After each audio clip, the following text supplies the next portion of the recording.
All right. What's up, everybody?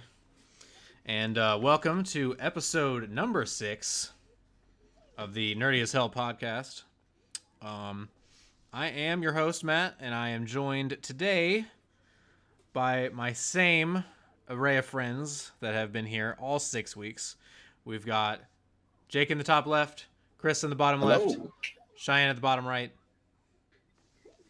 Hello, boyos. Hello, everybody. I'm sure if you're watching this, obviously it's not live. You'll be watching it on YouTube.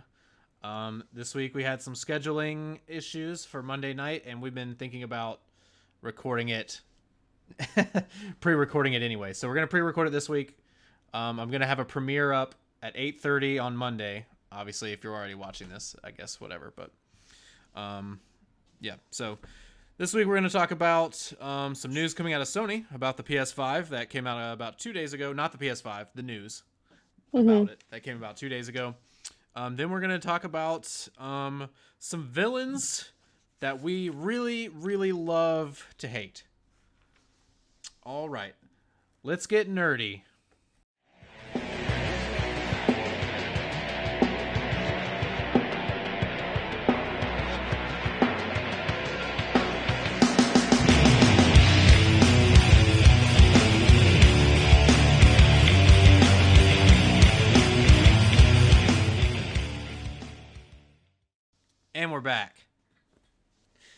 And we're back. Okay. So how is welcome back, everybody? Yeah, how is everybody's weekend going? Seeing as though we're recording a day early. It's good. It's been fun, and it sucks that mine is ending tonight. Yeah. I mean, I guess 95% of the countries is ending tonight as well. But normally I have 3-day weekends every weekend, and I hate life right now because work is awful. Mm-hmm. I heard Miles took a tumble this week. Uh-oh. She did. Okay. Take what a happened tumble there? Yeah, when you ghosted us from Among Us.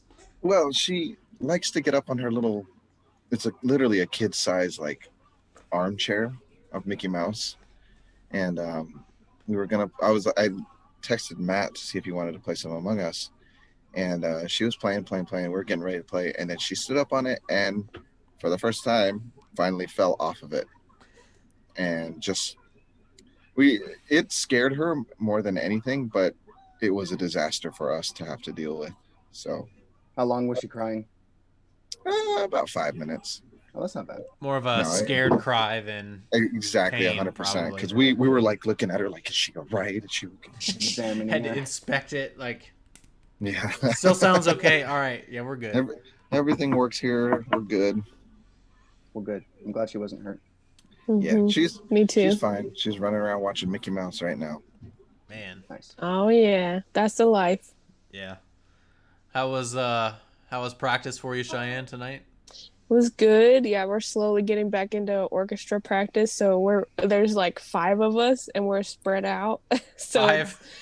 Yeah, it's just the brass. I've never heard right of. now. Okay, I was gonna say I've never heard of a 5-piece orchestra before, but No. He's just got us in like sections, and so I'm in one of the brass sections, and it's just 5 of us, and we're 6 feet apart, and it's really hard to hear how it's gonna sound in practice. But we're just kind of getting our chops back because none of us have really played that much, so we're just trying to get back into the swing of things. And for our listeners who don't know, what instrument do you play, Cheyenne? Oh, Good I call play on the that one, trumpet. Chris. Thanks, Chris. Yeah, I play the trumpet. I've been playing trumpet since I was in 5th grade. So how many years is that? Somebody help me. I don't know. It's a few. I don't know. Go ahead and age Several. yourself. Age yourself for all the listeners. Well, Why don't you do that? I'm 26 years old. So That's such a lie. no, it isn't. I was born in 94. Uh-huh. 26 years. Anyway, so 5th grade, however old I was in 5th grade, which was about 5th grade would have been 2004. 2005. 2004, Yeah. 2005. So I don't even know. Honestly, I don't know how old I was. I'll figure it out. Can't you do the math there? If you were born in 1994 and it was 2004, You were 11. 5, you were 11 at the most, 10 at the youngest. All right, let's say I was 11. You've been And playing how for old like am I? 16 years. 26. 10 years. Oh my Thank god. Oh my god. I can't Chris. do math. I never said I was a math Jesus. aficionado. But you said she was Jesus. 10 and she's 26. So It's hard, man. It's hard. It's hard. I'm Oh. 11. You're right. You're right. yeah, 15 years. I know I'm right. I know. Like I was in with Chris the whole time, and I I didn't suck at math. I I'm didn't sorry. think we were Me still too. on that subject there. No, we're still on it. Anyway, I've been Oh playing my for God. a long time. Been playing for a long time, and I love playing it, so that's what I'm doing. Oh. Very cool. Good, I'm glad. Still on That's the awesome. on the small talk subject, Chris, I just saw that you guys are wearing your highlighter green jerseys with your navy pants. Fuck! I hate that. That's disgusting. Prepare to claw your eyes out. Ugh. At least you'll get a win. I hope so, but I'm not gonna talk any shit right now. Anybody got anything interesting happen to him this week? Because I've been a scared little bitch the entire time I've been playing this game, finally started playing ranked mode in Rocket League. Oh, a scared little bitch. I thought you were gonna like come out and be like, guys, I've been playing a horror game this week. Yeah. And I ranked up to silver 3, which to most people is garbage, but for me, first time ranking, that's Hey, pretty that's good. better than me, Good man. for you, man. That's not bad at all. Dude, it took me fucking 6 years to get to silver in League of Legends. You know, so I'm Well, pretty happy about that. I got something. Oh, you got something? I haven't played Dead by Daylight in like a week, and I played today. So. Oh wow. Nice. Okay. I was really happy. Wow. about Thank God for that, man. Thank being God. able to play. Thank It's God. my for favorite that. game right now. And I got an imposter win. We got an imposter win. That's right. Yeah, we did. Okay, Oh, that Dude, was so. Dude, I went. that was I'll be dumb. honest. I checked my super low number of stats, but I think I have a 65% win rate as the imposter. Nice. Where'd you come up with that? You can look have at your your stats in stats. that game. Yeah. You can look at your stats. Yeah, Yes. open it up on Steam, and then you'll see at the bottom right corner, there's like a bar graph or something. Click that, and it'll show your stats. I'm just good at Oh, lying, stats. apparently. It's also like that on mobile if you play on Oh. mobile. Trumpets Our Life is now playing Among Us. I see that. Totally. While you guys talk, I'm gonna be over here playing. Oh, okay. All right. I want to see my stats. I didn't know you could look at your stats. That's pretty sus. Has anybody Oh, tried, the bar made any attempt to pre-order any PlayStations or anything again? Hell no. Allison exposed the fuck out of me this week. Exposed the fuck out of you? Yeah. Did She you pan posted for this something? meme on she posted this meme on Facebook. And it's that one it's John Krasinski from The Office. Uh-huh. And it's like the whiteboard with two things and he's going, And I didn't was see like- this tweet. it said it was on Facebook, so you wouldn't Oh. have seen it. But it said if the price of the PS5 is higher than your credit score, you don't need one. Fair. She's like, Jacob, this is your wake up call. I was like, wow. Oh. Burn. Oh, man. Damn. I have 5 total wins as the imposter. What's your percentage, though? Because then it'll show how many times you've been the imposter also. Yeah, so I've been the imposter 13 times, and I've won 5 out of 13. Not good 'Cause you because always everybody kill me throws me under the first. bus. Everybody throws me under the bus immediately. Because they know. It's not like That's they're a- lying. No, even when I'm 39%. not. can't be thrown even under when the I'm bus. not. I don't think you can. Can you be thrown under the bus if you're not innocent? I You don't. can, because when I'm crewmate, I still get thrown under the bus. So But I mean, in general, like, is that statement usually made for people that are innocent of whatever? Well, maybe you shouldn't be so fucking sus. Yeah, she's apparently, being sus right now. All right, it's Cheyenne again. Yep. Who are we voting? Cheyenne? Yep. Yeah, 100%. All right. No. Oh, that echoed really weird. Please don't do that again. That was weird. That sounded terrible. That sounded terrible. All right. Well, I think we're gonna go ahead and move on to some news we got this week about the PlayStation 5 that came out about. God damn it! I'm gonna say it in that weird phrasing again. The news that came out about 2 days ago, not the PS5 that came out about 2 days ago. This is being recorded on October 11th, so yeah, we're about a month away still. So, not to add any confusion there. But so it turns out the PlayStation 5 is going to be backwards compatible to about 99% of all PS4 games. Woo! I wonder which PS4 game they're like, not this one. Knack. No, I don't know. Fuck Knack. Knack. So does this expedite any purchases on our end? No. No. Yeah. No, it's At cool all. for me, but I can just let my brother have my PS4 if I can still play my games. It's not worth it to me. I mean, it doesn't change the fact that I still can't. I still have to have an old CRT TV to play, old PS2 games and PS1 games that I still love to play. Yeah, I guess it's just a convenience factor of not having to switch consoles and controllers and shit. But what I will say, the good part about it, there is something they're implementing called Game Boost. So it's not just going to emulate these games. It's going to increase load times. Also, it's going to improve and more stabilize frame rates for some titles, up to 60 FPS. And even some titles will have an unlocked frame rate and resolution boosts up to 4K. That's kind of cool. And PlayStation VR will be compatible with PS5. That's good. So yeah, that is also nice because I was really feeling for anyone that had bought a PSVR and they were like, I guess I got to keep my PS4 to play this. Yeah, because I mean, a PSVR is about $300 alone. Yeah. Yep. So Speaking- that's also- nice. Unrelated. If you're gonna spend $300 on VR, get a Quest 2. Just saying. Yeah. Oculus Quest 2 is $300. The one that I got like literally 3 or 4 months ago was $500, and I'm kind of annoyed. But It was worth it though. oh yeah, hell yeah, it's awesome. I mean, I'm just saying, but you know. But yeah, so does any of this stuff mean anything for you guys? Not really. I don't. Go ahead, Chris. If Sony suddenly announces that PS1 and PS2 titles are going to be backwards compatible on the PS5, that would actually pique my interest. Yeah. PS3 also would be nice. Yeah, PS3 would be nice. Well, I mean, the biggest thing though for me, the reason why I didn't really care about backwards compatibility for the PS4 or the PS3 is because those are already in HD. Like you can upscale those to at least 1080p in terms of the PS3 because you can use an HDMI cable. Yeah. Mm-hmm. But yeah, the PlayStation and the PlayStation 2 is still kind of a glaring omission, in my opinion. Yeah. Especially since Xbox is going all the way back. But I know it's not something that they really said in the past that they're focused on. So, I mean, it's nice that it's there.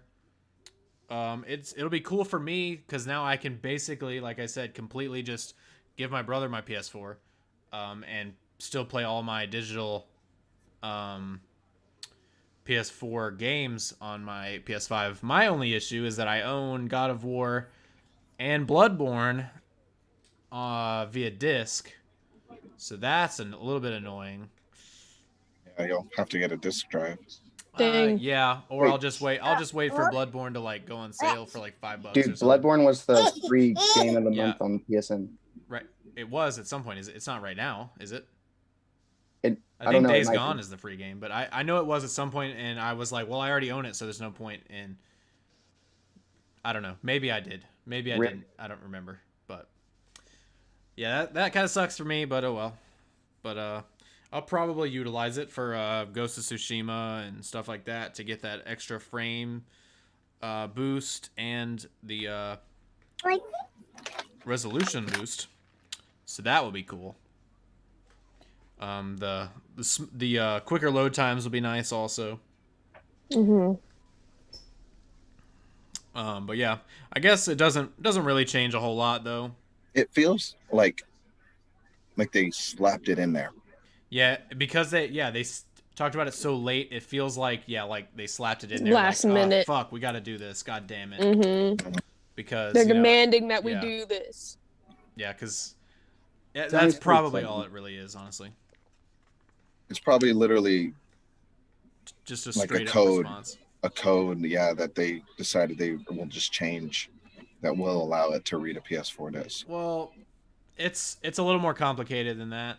I've listened to a game developer discuss what it takes to be able to make games backwards compatible. So it's more than just throwing out an update and being like, okay, this game's playable, because those games are built to run on that specific hardware. And we'll just use Bloodborne as an example, right? So Bloodborne was built specifically for a PS4.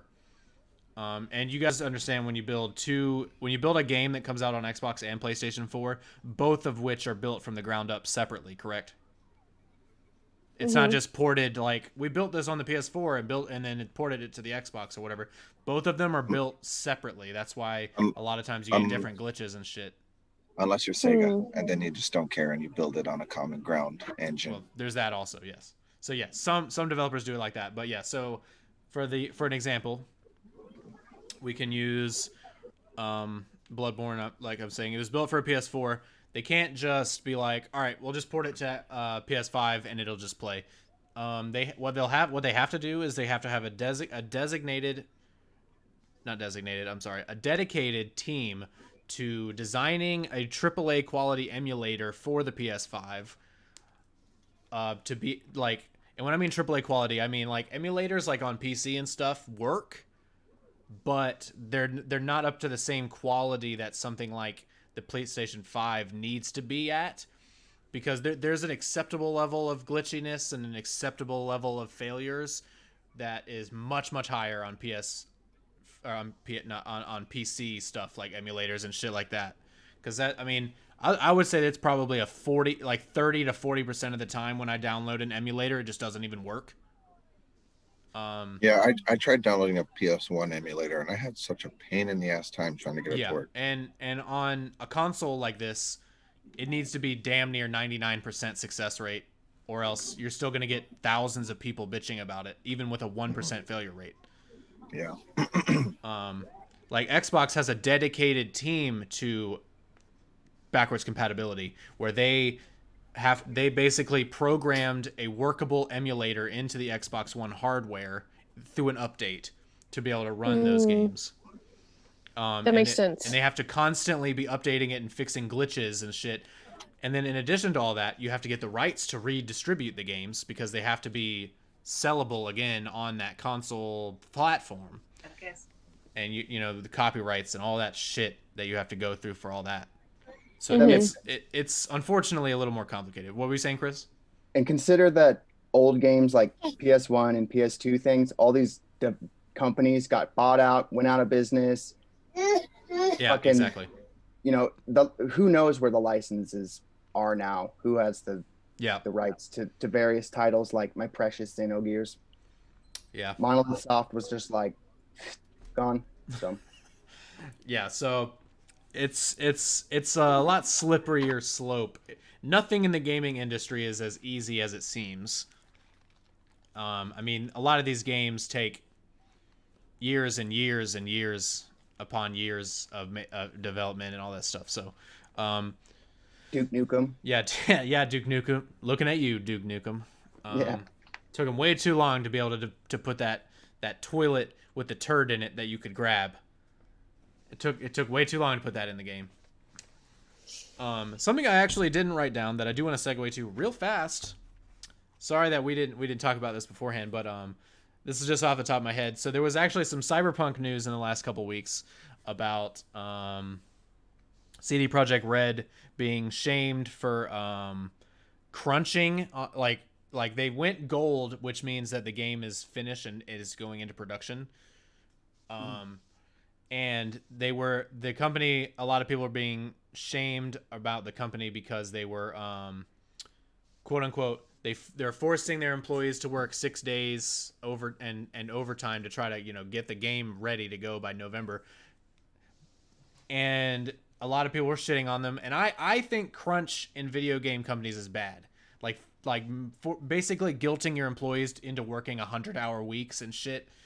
That's crazy. And then, basically not legit threatening them to with like, firings and stuff if they don't come in. But that culture that they breed is like, well, if you don't come in, we've got more people that want to do the job, and the stigma is like, well, not the stigma, but the expectation is that you'll go to work at 7 a.m. and you'll be spending the night in the office for 3 or 4 weeks, like just trying to finish the shit. But yesterday I read an article that said that the CD Projekt employees actually put up a vote. They were asked by their bosses whether they wanted to delay the game again or work overtime and finish it. And the employees themselves elected to work overtime and work an extra day a week to get the game done by November 19th instead of delaying it again. Well, then there's no harm, no foul. Exactly. I was just saying, I'm just defending CD Projekt because I'm a CD Projekt apologist. There's no harm.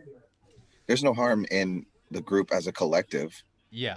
Saying, yeah, no, I don't want to delay this again. Let's just put our noses to the ground and just grind this shit out, get it done, and send it out. Like, so because if you think about it, like, if you delay it again, how many people do you lose because you're like, oh well, screw it, I don't want it anymore. Yeah, I think there is definitely a Goldilocks zone in terms of how many times you can delay a game before people are like, fuck it, I don't even care anymore. I'm tired of fucking waiting for this. Yep. And they're already in this sweet spot where they're really the last big game of the year anyway in November. Mm-hmm. But you don't want to wait too long, because you don't want to. If you were going to delay it again, you would delay it probably till spring, because you don't want to delay it till like the week before Christmas, because then you're just going to get one giant block of sales. The idea a lot of the times around the holiday season is you want to release before Thanksgiving. You want to release before Thanksgiving because you get one big chunk of sales for people that want it day one, and then you get another big chunk of sales for Christmas. I'm not a marketing director or anything of the sort, but I would assume that you sell more copies that way. That's why they do it. I wouldn't assume that it's for any other reason other than that. Yeah. But yeah. No, it makes sense because you get like you said, you get the day one release, and then you get Black Friday through Christmas. Yep, People you get are Black just Friday buying, all the way through Christmas. Yeah, exactly. Instead of getting a week of really high-end sales, you get a month. Mm-hmm. That is a good marketing strategy. And then it gives you time to taper off. You're like, okay, we made X amount of dollars. We can taper our sales down lower and lower until we exactly. level out. Also, think about this. For the employee's perspective, if you delay it, you're working probably all the way through Christmas to spring on this game. Whereas if you can get it out and work that extra day a week and for the next month, you can have, that week off, or at least Christmas off or whatever, a couple of days there for your family to finally be able to be like, because usually the way it works, unless gaming companies will hire a lot on the outside for development. So a lot of those people on the outside can go weeks or months between gigs, but the people in the I would say in the office, I guess it depends on which company. I don't know if CD Projekt outsources anything. I really don't, but I feel like for me, in that situation, I would rather work the extra day for the month with a few extra hours every day trying to push it, and then have that time to finally just be with your family, and then go back to normal, and then have that week or two, probably not a week in this industry, but have a few days off for Christmas or whatever. Yeah. But I wish Target understood that. Yeah. Yeah. I've been working overtime since March. Everybody knows that retail employees don't have families. Everybody knows that. I don't even work retail, though. Everyone knows that people that are employed by retail companies don't have families. Yeah. Everybody knows that. Yep. All right. Well, I think, unless anybody has anything else to say about the CD Projekt crunch thing, I guess we can go ahead and move on to our main topic for today. We good? Everybody wants to go ahead and move on? Oh yeah. Okay. Great. All right, Yep. cool. Yeah, so I've got a few written down here. I don't know exactly how long we'll talk about each one of these. But I do have a quick disclaimer for anyone that wants to get really offended at maybe any omissions or anything like that. This is our list for villains that we love to hate. Mhm. Doesn't necessarily, and I mean like in a good way. Like, you know, if it's a good villain, you hate them, but you're like, you can appreciate the character. Most people motives. can. What'd you say? Mhm. And their motives. Yeah, exactly. Yeah. So like, I mean, there's villains that you hate because they suck, or that they annoy you, or they're just really stupid. But like, these are our villains. Like, some of them don't necessarily have the motives that you would see like a mastermind would have, and some of them do. Some of them come from really great performances. Some of them come from years and years of character buildup and development through their generations or their decades of existence. So this is just a list that we have thrown together. We may not have seen certain movies with certain villains or certain games, but that's all out there now. We can get started. But by all means, drop the hate in the comments anyway, because I think it would be funny. Leave us suggestions too, because maybe we'll circle back to this topic again at a different time. For sure. Yeah. And especially if there's one we haven't watched, like a villain that you guys really love, you guys being the audience, that we don't know about, and it'd be really cool to learn and have a new series to watch. So I agree. I will say this. I was going to save this for the end, but I don't want people to get mad immediately. We actually omitted and left out any like slashery horror villains, antagonists off this list, because and monsters. Yeah, and like monsters and stuff like that. We are planning on having a Halloween special episode of the podcast that Cheyenne is going to host for us. So no pressure. Woo. She's No a pressure. huge slasher film fan and stuff like that. Horror film fan. Not just slashers. Slashers are good. So we're going to do that at some point. That's going to be podcast only. There's going to be no video because we're just going to record it one night when we have time. It might be 30 minutes. It might be an hour. I don't know. But it probably won't be super long. It'll be just a bonus episode. So with all that said, now that I've had a 10-minute long disclaimer about please don't judge our list, go ahead and feel free to judge the shit out of it. Mm-hmm. Yeah, do you? Yeah. So first on the list, this is in no particular order, by the way, except for probably the last two. I think we would all agree are better than all of the rest of these. But this is in no specific list until we get to the last couple. So I put them in one category so that we could talk about it because they're from the same show. But I have Joffrey Baratheon and Cersei Lannister, obviously from Game of Thrones. Yeah. So who wants to start us off on this one? Villains that you love to hate. I don't know if there's any love for Joffrey. I was literally about to say the exact same thing. Yeah, but there's okay. He's just a shithead. Yeah, he's but an it's like incestuous bastard. But Yes. you loved every second of watching him die. Oh right? yeah. You Yeah, loved of him die. Okay. Yeah, his death was. But the show, Spoiler. And he has to be a piece of shit for that for his death to have any payoff. which True. by the way, I do want to go ahead and say, I unfortunately didn't look up the actor. He is awesome, by the way. Oh my god, yeah. He did a really, really He great was job of being a piece of perfect. shit. Yeah. Yes.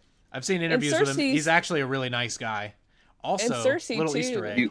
Little Easter egg. He was in Batman Begins. He was the He's little the boy little boy that Batman throws the gadget to in Batman Begins. He's like, no one will believe you. No one's gonna believe me. He's like, show him this. And throws him whatever it is. That's Joffrey. Yep, Oh, that that's was him. cool. That was him. But yeah, anyway, That's so cool. But yeah, he is an amazing actor. But man, the character is just. so yeah, So annoying. why do we love to hate this character or these characters? If okay, Cersei- Well, Cersei is we'll more start of with a Cersei was more of a I love to hate her because god damn did she play a villain that you're like, I don't want you to win, but damn it. So smart, and like she had she had a plan for everything, and she wasn't going to take anybody's crap or anything. And it's like, oh yes, finally somebody who's just going to like stand up for themselves. However, she's pretty evil, but yeah, at the same time, I'm like, everybody's kind of evil. So I do want to say this is not spoiler free for any of these villains, by the way. We're going to go all the way in, so if anybody's wondering. So yeah, go ahead. I'm sorry. And she got dealt kind of a shit hand, you know, like in life, and so she's making the best that. I mean, she made some poor decisions. Yeah, but I mean, there's that whole thing. You know, I do like what I did really like about the way they wrote that character is they still kept it with like a little bit of the modernism in there, where you look down upon, you know, giving your daughters away and shit like that, and how shitty that is, and how shitty that used to be, you know, back in like, I would assume, like when you think of those times, you think medieval times, you know, when they would just be like, well, there's my daughter, you know, whatever, fuck it, I'll just give her to what's his fucking face, 3 goats sold. Yeah, you know, and I love that she basically had that chip on her shoulder towards her father, you know, all the time, which was great. As much as she was a villain, I still felt she was sympathetic. Her. She was a sympathetic figure at times, not in the last season or two, but she was a sympathetic figure at times because she still got hers. Like she got fucked up a couple times, you know, shit happened to her. I mean, she also, you know, had to walk through the city naked and get shit thrown on her and stuff like that, which was. And she also watched basically every one of her kids die. Yeah. Every single one of them. Every single one of her kids died. And like they were Go for it, Chris. Her children were her primary motivation. Yes. Like ensuring their survival. And then when they were gone, she was just like, Yep. I'm unhinged. What's left? Yeah, she didn't care anymore. She didn't give a fuck. I have about to say, it was pretty empowering, because back in those times, like you were saying, you know, daughters were just kind of there to make strong marriages and to make strong like alliances. Yeah, alliances. They were just used as a political tool. And so for her to come from that to being the queen is like super like empowering, because of like her own you can do genius and manipulation, because of her cunning, cunning. I'm not saying the ways that she did it was good. I'm just saying like her coming that far and having that much power and being the queen, you know, is really cool. So she was also a really good example of a very strong female leading character. Yes. I mean, I think she ended up having 3rd or 4th most screen time in the show, so but yeah, no, great character. I do want to touch on Joffrey, though, I guess, unless anybody has anything else you want to say about Cersei. Better character, Cersei, for sure. More hatred, definitely Joffrey. 100%. But it was so well written. Like, obviously, they basically, all the shit-face moments that he had was straight from the books, which I've listened to the first 2.5 books. And he's easily just as shitty in the books. But yeah, obviously they had great source material to go on, but What about Ramsay Bolton? We're talking god damn it. Why did I forget? Why did you forget about Ramsay? Talk about Don't blame me. I've been asking you guys for villains for like 3 weeks. I know. I didn't Chris think is the only one that gave me any real suggestions. That's true. Oh my god. All right, yeah, we're also going to talk about Ramsay right after this. We're going to talk about Ramsay. Okay, but what I was going to say about Joffrey was so at the very beginning, very season 1, when you get introduced to Joffrey, through what's her name? Starts with the S. Sophia. Sansa. It's Sansa. her. Sansa. Sophia Turner's her actual name. Sansa's whatever. Yeah, Sansa's. You get introduced to Sophia through. Jonas. Oh, that's right. She got married to Joe Jonas. Anyway, through her eyes, you know, her idolization of him, you know, and then for her, like, she was in love with him and like, oh my god, he's so cute and I totally want to marry him and whatever. And then you start to learn about him and it's like, this piece of crap Yeah, wasn't it his fault that one of the hounds got killed? Yes, her direwolf lady was Direwolf, killed yeah. lady. because Arya threw a stick or hit him with a stick, I think, because he was being a piece of shit to the butcher's son when they were on their way to King's Podrick. Landing. No, it wasn't Podrick. He's a different person. Oh. It was the butcher's son. It was the hot pie guy. No, it wasn't him because he didn't die. So it was in the first couple of, I'm sorry, I've listened to the book, so I remember this recently. So yeah, no, they were on their way to King's Landing, and the butcher's boy from fucking, goddamn, why am I'm thinking Whiterun? Obviously that's not. It's fuck. What is the stupid ass city the town they're from? It's Winter. How is no one? Goddamn, I don't remember. Winterfell. Yes, Winterfell. I'm sorry. I was thinking of stupid Whiterun from shitty ass Skyrim. I have a child climbing on the couch. It's fine. So he was coming with them. He had like hung out with Arya a couple times, and they were out like play fighting with swords. Yeah. And Sansa and Joffrey were out riding horses, and they rolled up on them, and Joffrey like went to go and bully the guy because he was fat and said he didn't deserve to be, swinging the sword or whatever, because he was getting his ass kicked by Arya. Mm-hmm. So then Joffrey is bullying the shit out of him, and then Arya defended her friend and hit him in the face with a stick, and then threw his real sword into the fucking river. Yep. And then because of that, she told Nymeria, which was her direwolf, to run away. That was a terrible scene to watch. I hated that, by the way. She's like throwing rocks and shit at her to try to get her to run away because she knew that they would the reason kill was her. because Nymeria jumped on Joffrey because Arya was fucking with him.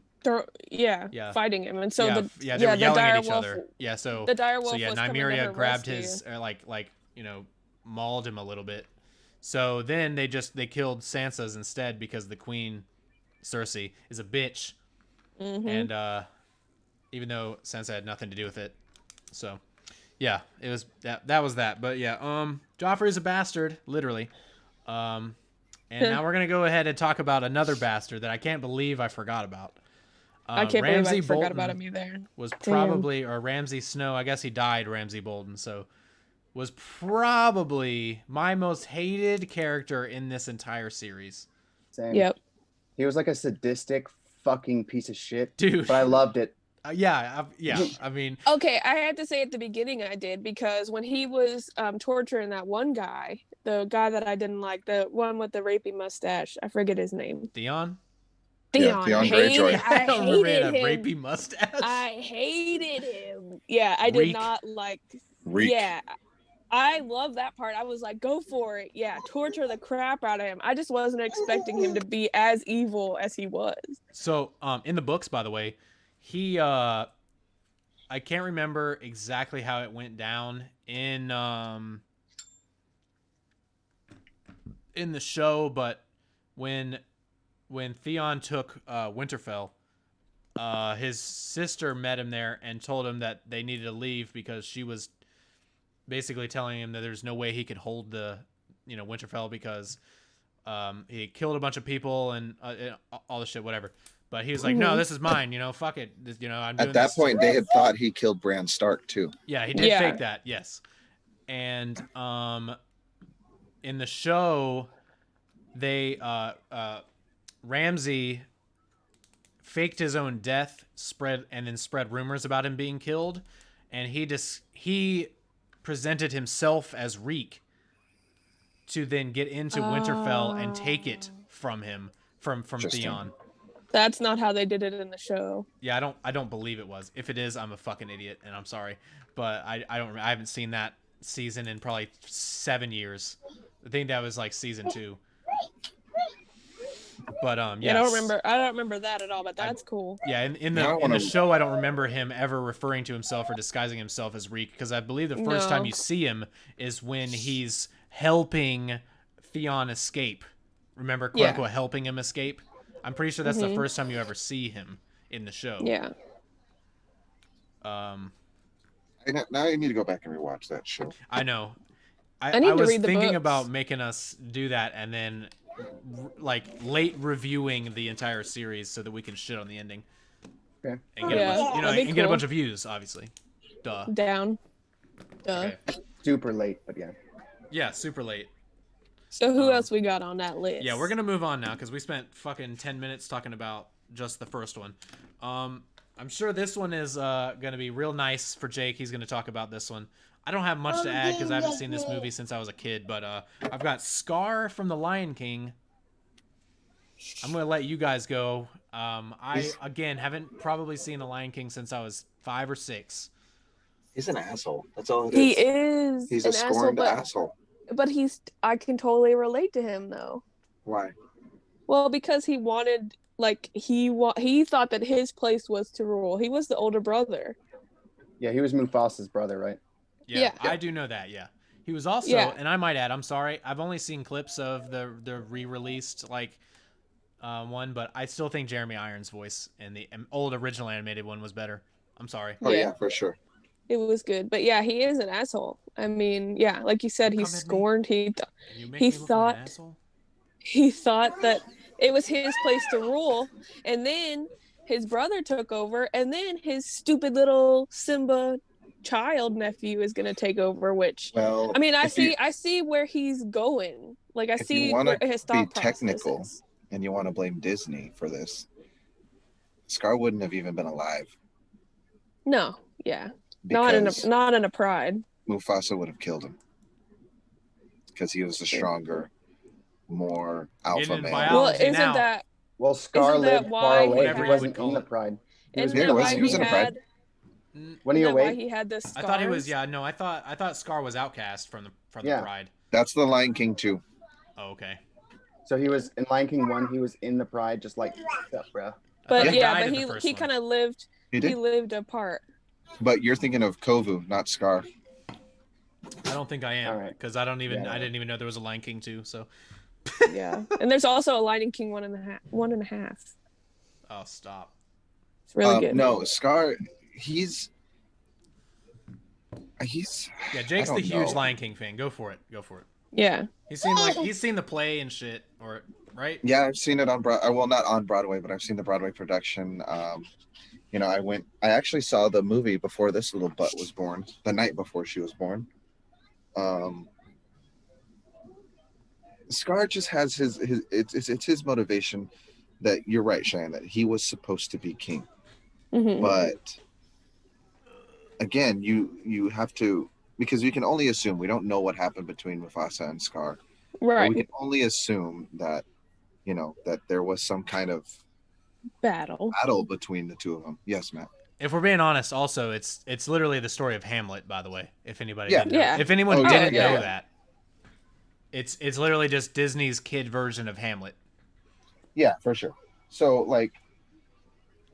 there was definitely a battle before, and it's kind of fucked up. You get a scar on your eye. Oh, now your name's Scar. Who knows what his name could have been prior, but Yeah, seriously. scar across your face. Nope, fuck you. Now your name's Scar. But It was Rax before. shut up.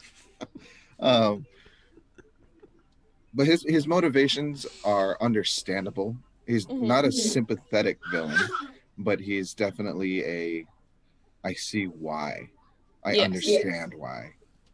You can not relate. What's the word I'm looking for? You can Empathize. empathize, yeah, Yeah, because you got screwed out of your place. yeah, But- yeah. Not sympathetic towards him because he is evil, but Yeah. you can empathize with his motives and understand why he did what he did. But then you kill your brother and then assume you Then killed you're your just, then And you're then- just an asshole. Yeah, you're just trash at that point. Mhm. At least make sure your nephew's dead. Yeah, double tap. That's fire. Chris's Follow- moral. follow- That's Chris's moral of the story. Follow At least make through. sure your nephew's dead. Have that follow Gotta- through. You got a double Double tap, man. tap. All right. So Jesus. this one we probably won't talk about for maybe a couple of minutes. But our next one on the list is Andrew Ryan from BioShock, our first video game villain that we're talking about.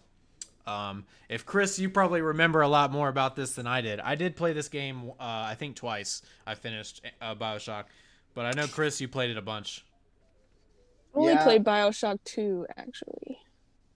Andrew Ryan is like the founder, I don't want to call him a deity because there's no gods and kings in BioShock, like in Rapture.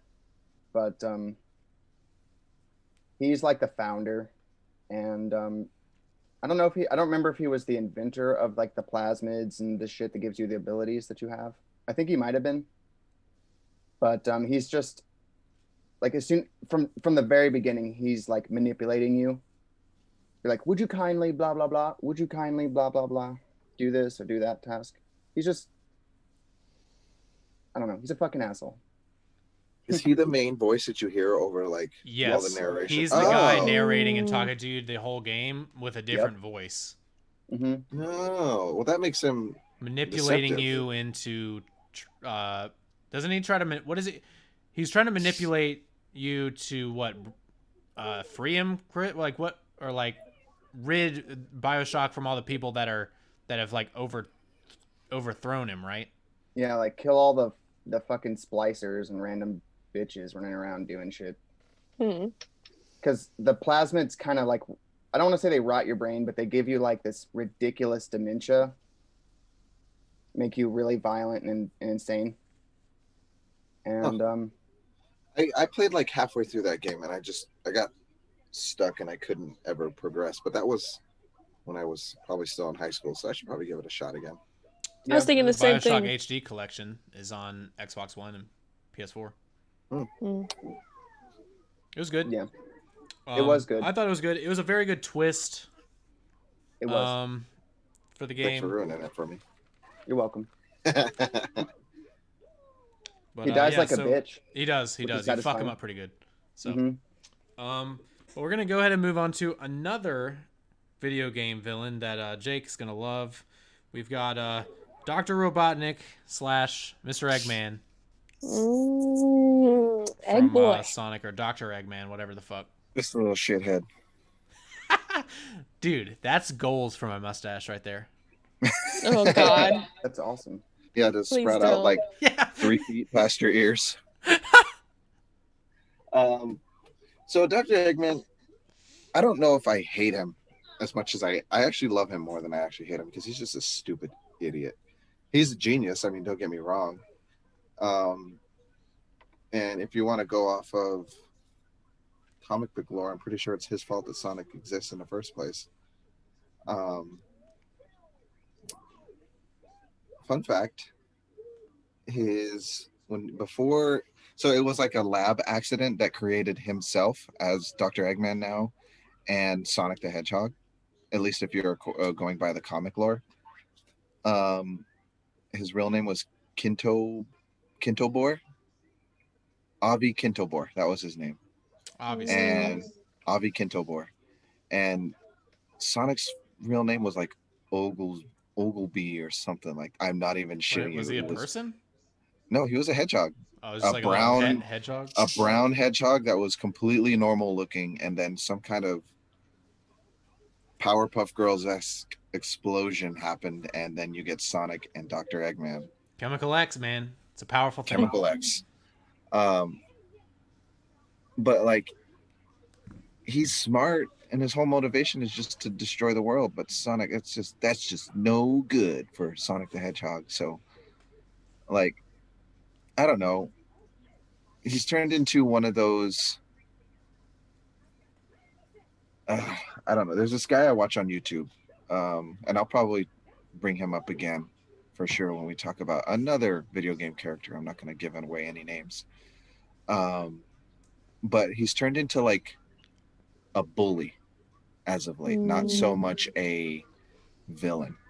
He was a villain probably more so in his earlier games, where he was still trapping little animals inside of robot suits and trapping the animals in like metal containers. Yeah.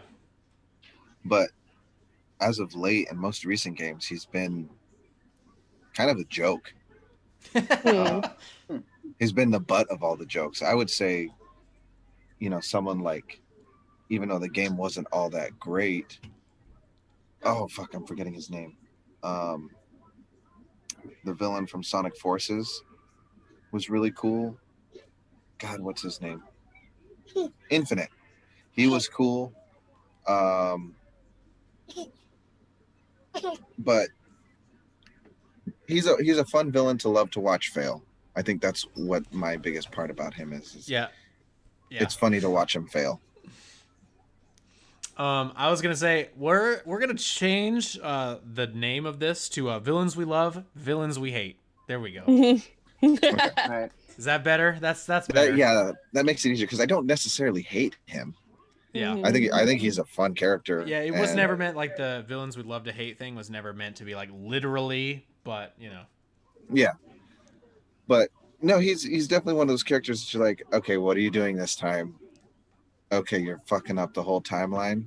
Fun. Let's figure out how to fix this shit, and let's figure out what kind of continuity errors this game creates for the whole Sonic story. Because literally every time any game happens, it screws the whole continuity. If you want to say there's a continuity, every time he does something, it screws the whole continuity. Don't even get me started on Sonic 06. No, we're not going to. All right.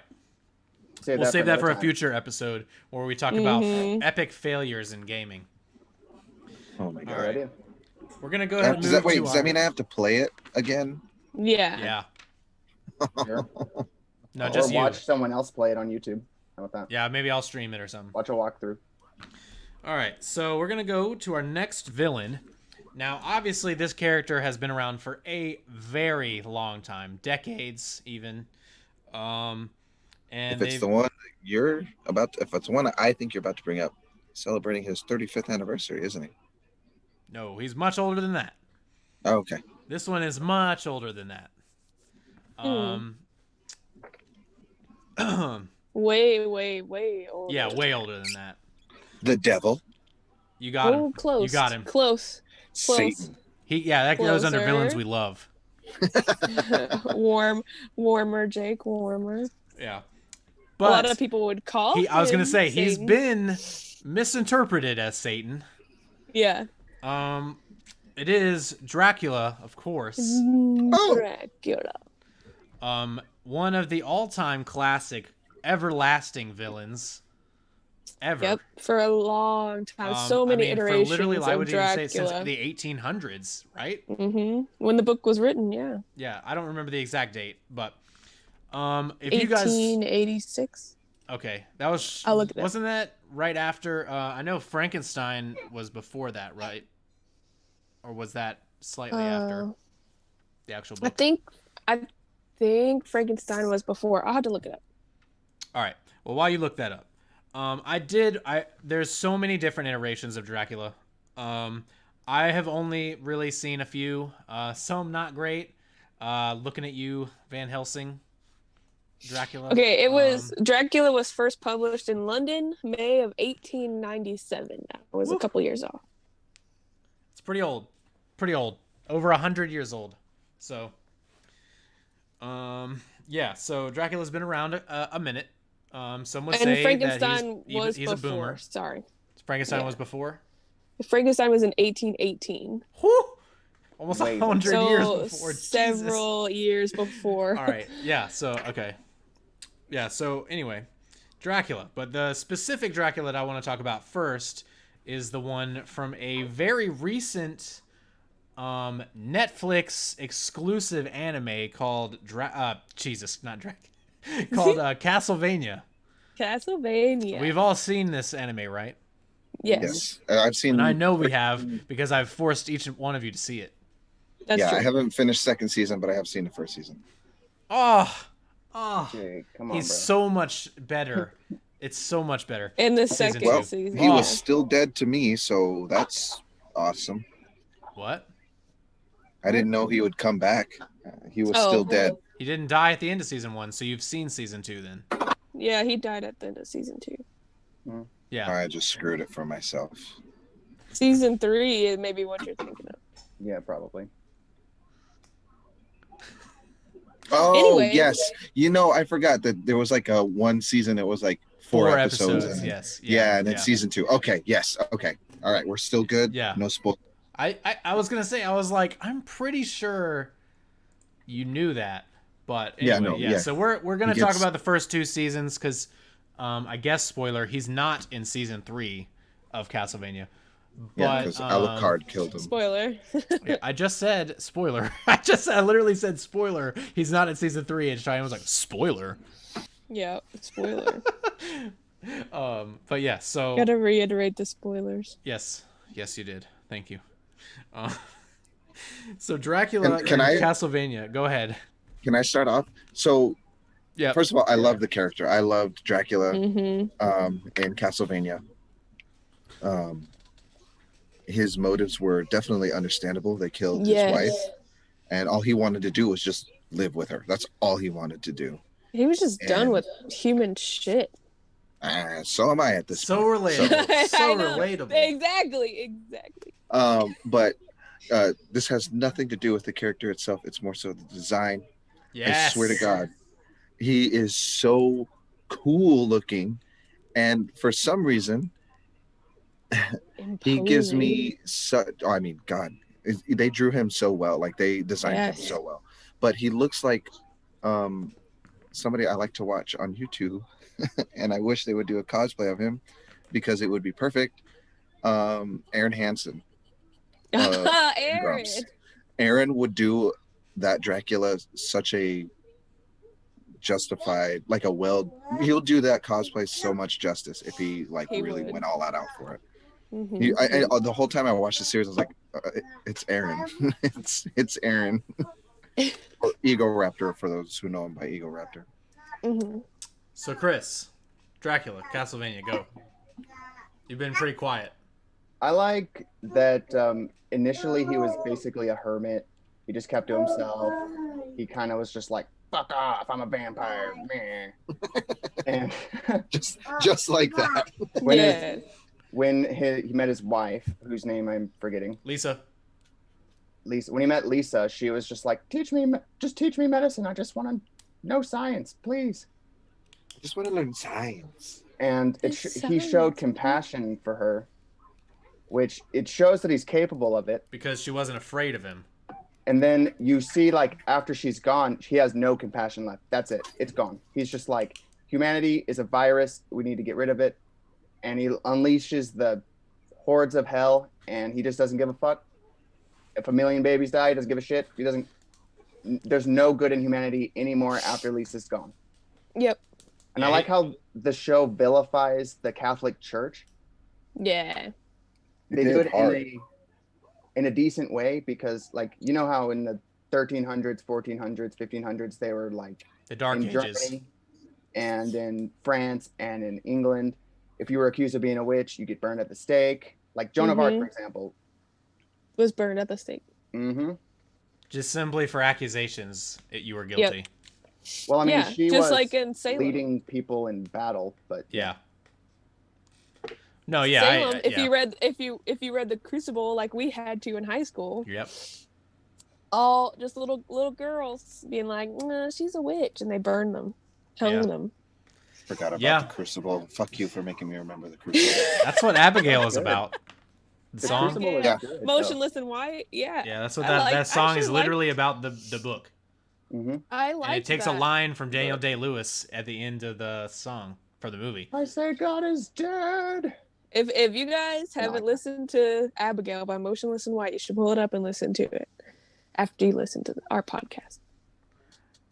But yeah, so for me though, he's so honestly, like, they really flesh him out a lot in season 2, and it's more of a tragic.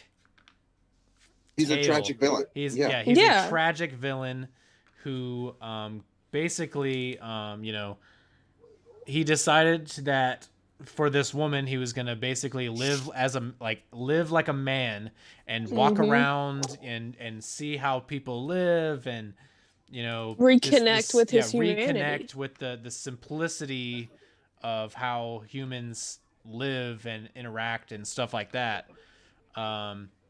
The church basically came for her because she was able to use the science that he taught her to heal people and Help people. help them. And they accused her of being a witch and killed her. Because that would piss me off, science too. bad. They probably thought they were right though when he fucking came out of the fire like, "You goddamn shits, you have 1 year to leave." Yeah, and then I mean the perfect, like, even if that exact thing happened, they would have, and they celebrated it a year later on the day that he threatened to come back, and they were just like, "See, he was bullshitting. He's a bitch." And then he came and fucking murdered them all. Yeah. Yep. I'm just With saying, no I remorse. have to say I love Dracula. I love all the iterations of Dracula. I just love his story.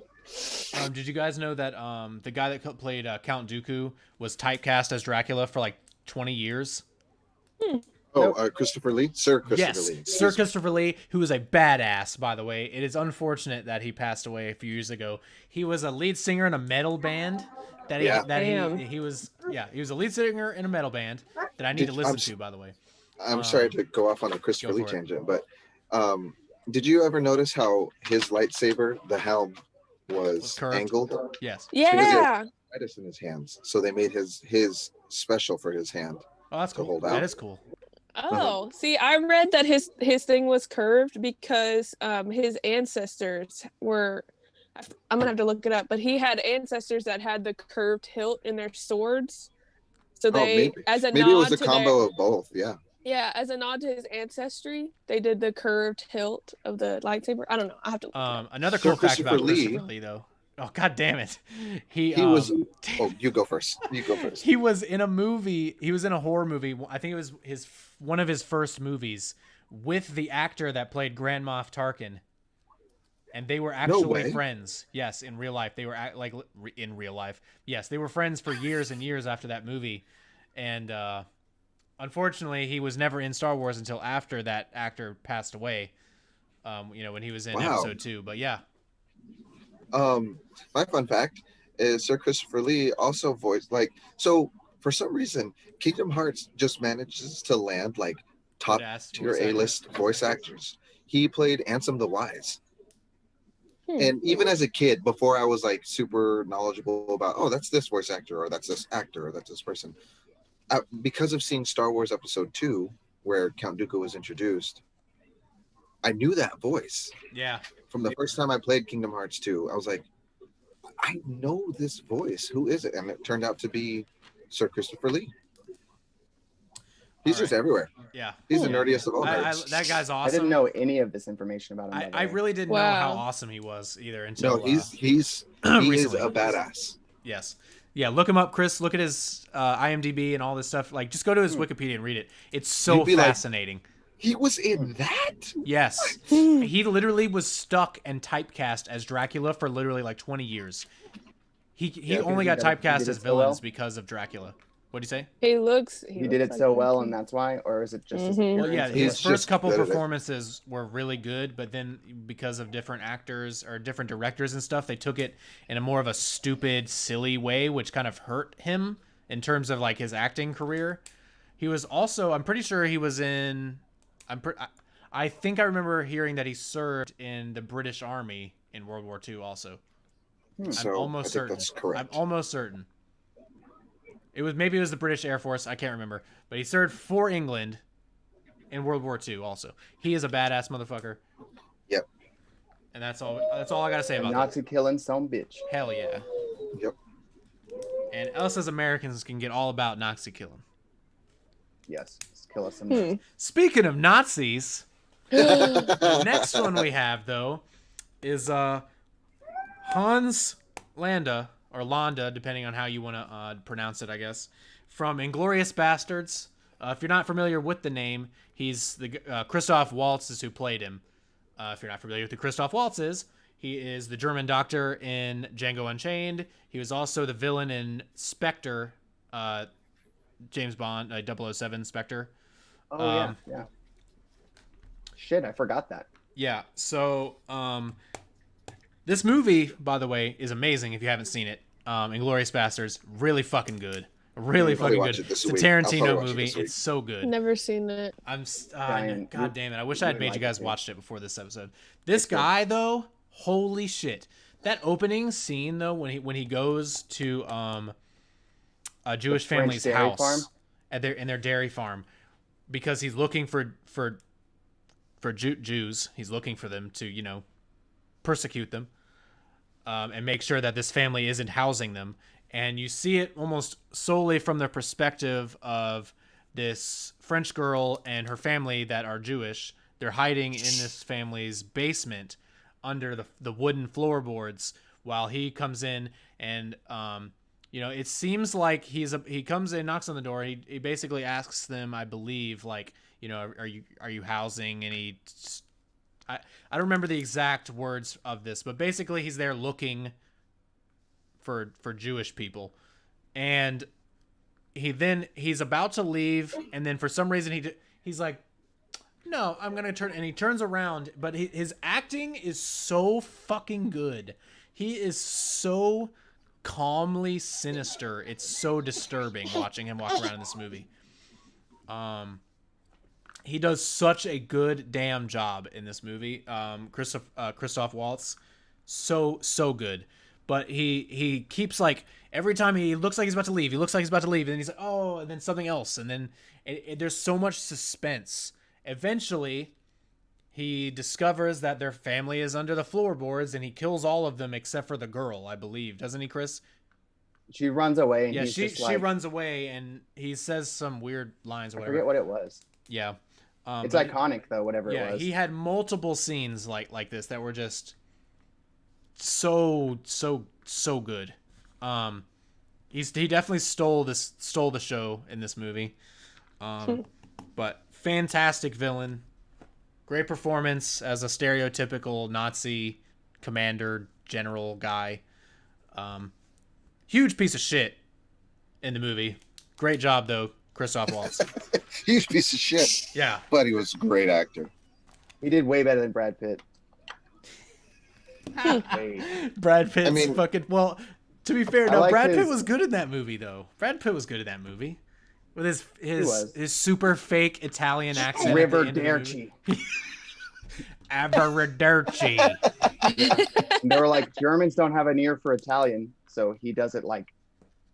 It's so good. It's so good. Way worse than you would imagine. They also kill Hitler in this movie at a movie theater. This movie is definitely not accurate historically at all, but it's really just a fun really good. Movie. It's definitely good. The Bear Jew. Yeah. The Bear Jew is a guy in their American platoon who is Jewish and carries around a baseball bat. And anytime they have captured Nazis, he basically beats them to death with the baseball bat. And they how do I put this? Brad Pitt is the leader of a Nazi killing squad. Yeah, specifically Nazi killing squad. When in the beginning he's like, each and every one of you owes me 50 Nazi scalps. And I want my scalps. And they're literally killing and scalping Nazis. And like, it's becoming like a thing that the German army fears them badly. Yeah, it's really funny. And that's why they call him the Bear Jew. Please watch it. Please watch it. It's so like good. I said, I'll probably watch it this week sometime. It's so good. Yeah. All right, but going now to two movies I know that we've all seen. I hope at least.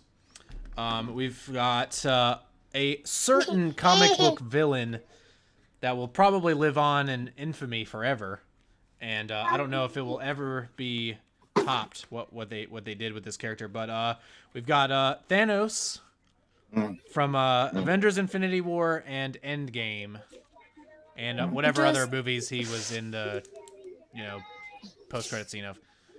Yeah. You're right, though. He's another. Go, Cheyenne. You're starting first. Love to hate. Yeah. Love to hate one because, again, I understand his motives. Because, and this is I guess in poor taste for the people who said it before the virus, but there was a lot of people saying that we needed something like this to thin out the population because it's getting so overwhelming. And that's exactly what Thanos said. And that's what he did in the movies. Again, spoilers, but it's just I totally understand like his views, I guess. Like I understand where he's coming from, not that it's right or that it was okay for him to do.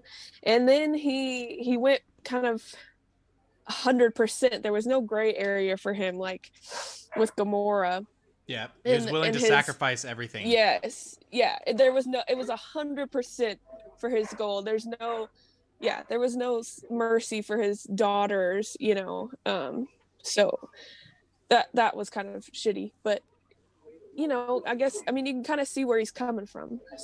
So if if you watch Infinity War, one of the things I picked up the most on is that, you know, you watch your movie and you're like, oh, it's a Marvel movie. You've got Iron Man, you know, Star-Lord, all them. They're the protagonists. They're the ones that, you know, we want to win.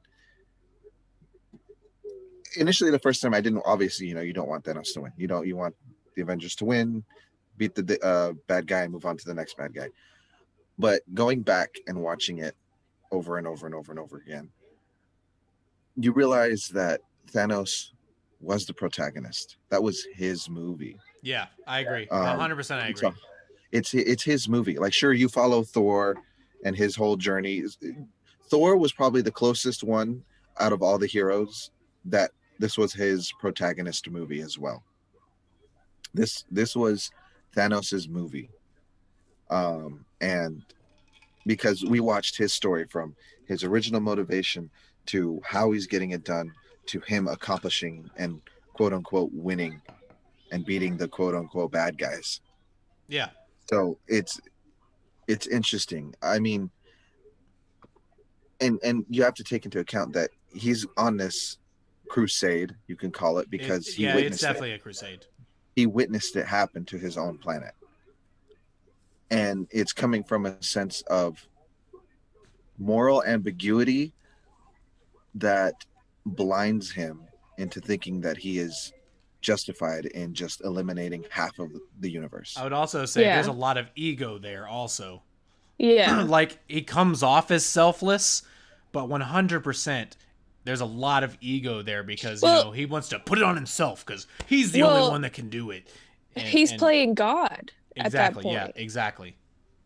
So that's a lot of like you said, a lot of ego to be like, I am the one who's going to decide the fate of the entire universe. Yeah, no one else gets a say because he's the strongest, so he'll do it. Mm-hmm. Mm-hmm. Yeah, he has the strongest will.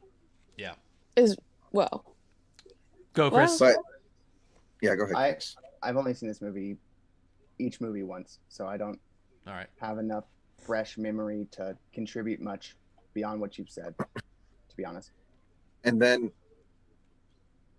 his well, okay, so if we're sticking solely to the movies, we will for this first couple minutes, and then we'll branch off into the how much better the movie Thanos is than the comic books. The comic books.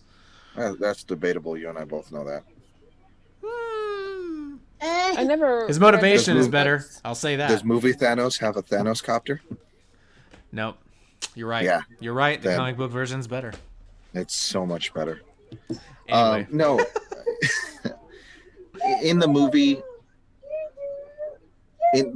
I think Marvel Studios made the right move in changing his motivations as to why he wanted to destroy half of the universe. Because if it were to have gone the way the comics made it, I don't think he would have been as much of a. He still would have been a threat, but I don't think he would have been much of a. He wouldn't have been compelling for people for watching. It to be his movie. Yeah, it to be his movie. It would have been like, really? Yeah. Right, I'm so if anyone that doesn't know, basically in the now. comic books, he has this motivation solely because he wants to basically he wants to smash the goddess of death. Because he literally, I swear to God, so he tries to kill as many people as he can because he wants to have sex with the goddess of death And he wants to basically be like, notice me, by killing a bunch of people. What? Yeah. Yes. So in them changing That's in the original the Infinity War comic book. context, in them changing his drive and motivation to being an environmental terrorist, basically, like a pro-environmental terrorist. Yeah, yeah. In them changing that, it made him much more of a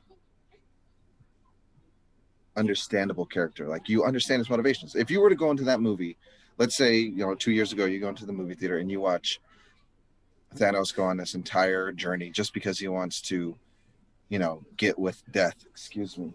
Yeah, I was trying to point that out as much as possible. I was gonna say she's getting out of control. Baby. You would lose respect for Thanos as a character, like, Yeah. especially since he was built up literally since For almost 10 years.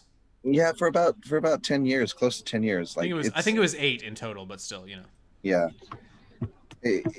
You wouldn't have that same level of, damn, Thanos was bad. Like, he was good at being bad. Yeah. So, and Josh Brolin just was fantastic. 100%. He was very good. Yeah, he was really good. Josh Brolin was fantastic as Thanos. It's weird to think that a Goonie is one of the worst villains ever portrayed in cinematic history, but it is what it is. All right. Anybody else that? that? Or worst? What was that? One of the best worst. One of the best worst. Okay. Best of the worst. Yeah. Anybody else have anything cool or anything to say about Thanos? Mm-mm. All right. So we are going to move on to our next controversial villain, apparently. Controversial to Jake. Not controversial. I wrote this in because I didn't give a shit because I love this. Well, all right. So Ivan Drago from Rocky 4 and whatever Creed 2, he's in that also. Oh yeah. Must break you. Yeah. He is the quintessential 80s villain. He's Russian, he's tall, he's got blonde hair, he's beautiful, blue eyes. He's strong, and he's doping on steroids. and he's doping. Exactly. And he's an overwhelming force for bad because he's a Russian. He's a Soviet. He's not a Russian. He wasn't Russian then. Whatever. He was a Soviet, yes. But yes, for me, obviously, he kills Apollo Creed. That fucking bastard. How dare you? You should have thrown the towel, Rocky. You should have thrown the towel. Yeah, he should have. All right, anyway, this is my favorite Rocky movie. Many people's favorite Rocky movie. Yeah, it's my favorite too. Very good movie. Closely ahead, or very slightly ahead of Mr. T and I like Rocky 1. Clubber Lang. God, that was stupid. You shut your mouth, woman. Hey girl. All right. Anyway, we're not having this is not the Bro Down podcast. We're gonna talk about Ivan Drago now and how awesome he is. He doesn't even have to speak. All he has to do is speak really broken English and be really fucking strong. If he dies, he dies. I love that GIF, by the way. I do too. I use it so much when I go out drinking with people. They're like, I can't drink anymore. I say, if he dies, he dies. But yeah, Dolph Lundgren, great job being a brute that looks really strong, I guess. Yeah. Also, by the way, an absolute genius. I think he has like 5 PhDs. Yeah, he's so smart. Very smart. I think also about this movie, unfortunately I wasn't alive at the time, but it came out height of the Cold War, obviously. Yep. It's basically, that classic Cold War American movie, but America with boxing. versus Soviet Russia. Yeah, so Rocky is the overwhelming underdog. His friend is murdered by this Russian piece of shit, and he just feels he has to fight this guy. He might die, but he has to fight him anyway. And he goes to Russia to fight him in Moscow on Christmas. beats the shit out of him. Everyone in Moscow shouting USA, USA. This movie The is like great. Soviet Russian prime minister starts clapping. Rocky beats this If we man. could change, they hug it out. you Yeah. could change too. All right, enough. Ivan Drago, great. I think he speaks more about to this movie, but this movie is so good. He is a fun villain to love, though. But he's iconic. Absolutely iconic. Outside of him nerd killing culture, Apollo. he is an absolutely iconic movie villain. Outside of him killing Apollo, you love everything about him. And of course, James Brown, his performance in this movie. Living in America. This movie is so good. Everything about this movie, I want to watch it so bad. I want to watch it so bad. Oh man. Any comments, Chris, Cheyenne? While we're waxing poetic about this masterpiece of a movie. No. Oh, wait, is this the one where he has like the whole like 4-minute song montage where he's driving in his Lamborghini and it's just like street lights flashing? because that's after Apollo dies. Yeah. That's why he's so like, good. He's just in there and all you see is the street lights blowing over his face. With the really stereotypical 80s like montage music. Yeah. All right. We're done. All right. We're gonna move on to our next video game, and probably the most famous video game villain of all time, Bowser from Mario. Bowser. Of course. I don't really have much to say. Long, gay Bowser. What? Didn't they What? cut that? What? Okay, I so don't yeah, know. that quote is it's a Pronunciation. It's not a mispronunciation. I think it's like, well, it's what it Or- sounds like he's saying. Yeah, So he's he's, like, saying really so long, enunciate- Bowser. So long, Bowser, but it's so conjunct and messed up that it sounds like he's saying so long, gay Bowser. And they cut that. They cut So- that from the remaster of or not the remaster, but the re-release of Mario 64. They cut it. Did they really? Yeah, they cut it. Oh man. So What long, the- gay Bowser. Yeah. What kind of pants does Mario wear? Overalls, No, what material are they made out of? Venom. denim. Denim. Ugh. All right, and with the next, we're gonna go ahead and move on. Unless Oh, Jake wait. had anything else to say. Yeah, go I ahead. did, I was I just did. kidding. That was a joke. So, like I said earlier, when we were talking about Robotnik, and I watch a lot of YouTube. I watch a lot of YouTubers, Fucking nerd. especially those concerning video games and literally anything and everything about video games. Game theory. I do watch him, love him. Looper. But I have seen there's this YouTuber I like as well. His name is Relax, and he did a whole video about what happened to Bowser. Like, is he still the villain, or has he changed over the years? And he presented a very, very interesting theory, and all credit goes to him. This is not my thinking at all. So, throughout all the games from literally Super Mario Brothers up until whenever New Soup came out, it was early or like mid 2000s. The new Super Mario Bros. That came out on the DS. You remember that? Mhm. Yeah. So up until that point, Bowser was he was inconsistent, but he was still the bad guy. Mhm. But in one of the new Super Mario Brothers, Bowser falls into lava and dies. Like, we literally see him turn into Dry Bones Bowser. Oh. And Bowser Jr. takes his bones and takes it to Kamek, the Magic Koopa, and brings him back to life. And so he suggests there that there's a split in the character where there's still Goofy Bowser, who goes and does kart races and hangs out at Mario parties and all that. But there's this evil Bowser that came from just this husk of the bones and all that. Why are you looking at me like that, Matt? Conspiracy, Interesting. baby. I think it's awesome. I think it's a great explanation as to why, you go play Mario Galaxy, let's say, and he's still an evil asshole. But then, the next game he's hanging out playing mini games with everybody or whatever. Because there's a personality split. Mm-hmm. Or a character split, I guess. Uh-huh. Thoughts, Chris? I just thought it was. I know you seem very enthralled. I just don't know anything about this. I don't know the first thing, so that's why I'm. I have to say, I'm kind of with Chris on this. Not that I don't know who Bowser is and that I haven't played Mario games. It's just he doesn't have a solid motivation in my mind, I guess, because I'm used to the old games. Wanting he to just steal and rape Peach. He just shows up, takes her, and leaves, and it's like, okay, but why? And maybe the later games that I never finished because I never finished games explain that more. But to me, he doesn't have a very solid motivation. Funny you brought up game theory because I have a video for you. I'll send you a link. Oh, jeez. Thank you.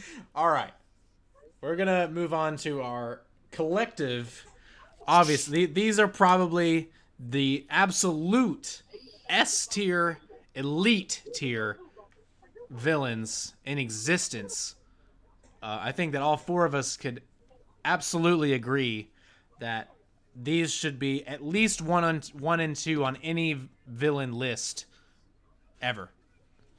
Well, we're gonna go. They're in no particular order, obviously, but we're gonna start with Darth Vader from Star Wars. I'd like Another to put tragic up a rebuttal. Villain. Oh, that is Kylo Ren's saber. Yeah, that's not. Wait, what? I know. That's why I said I'd like to put up a rebuttal. A rebuttal? Oh, you think Kylo Ren is a better character than Darth Vader? You think Kylo Are we gonna get into this is right a now? better villain No, than but Darth Vader? I like Kylo more than I like Darth Vader. Well, yeah, because he's cute. And because I like Adam He has a Driver. sideways face. He looks like Jake with a sideways face. What? Yeah, there you go, right there. No, there it is. That's not what Adam Driver looks like. Yes, it is. No, it's not. I'm sorry, not. Adam. All right. Who wants to start first? Yeah, because without Adam Driver spewing is blasphemy? listening to us.